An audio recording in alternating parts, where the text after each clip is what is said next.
America ఒక కీలకమైనటువంటి ప్రకటన అయితే చేసింది. ఇది కొత్తదేం గాదు. కానీ మరొకసారి తేల్చి చెప్పింది.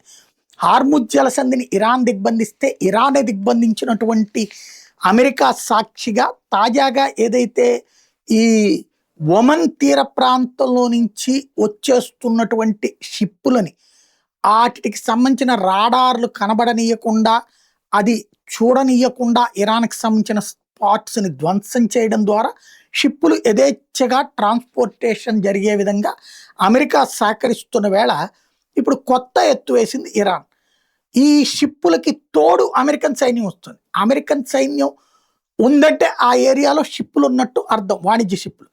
కాబట్టి అక్కడికి స్పీడ్ బోట్ల ద్వారా దాడులకి వస్తుంటే, తాజాగా A-10 వార్థాగ్స్‌తో, అపాచీ గన్ షిప్స్‌తో అట్లాంటి వాటిని ధ్వంసం చేశాం.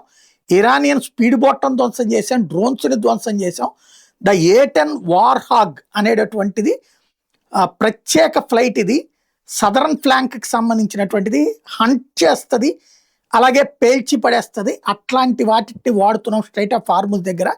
ఇవి కాకుండా AH-64 అపాచీస్ కూడా వాడుతున్నాము, జాయింట్గా అటాక్స్ చేస్తున్నామంటూ అమెరికన్ సైన్యం ప్రకటించింది.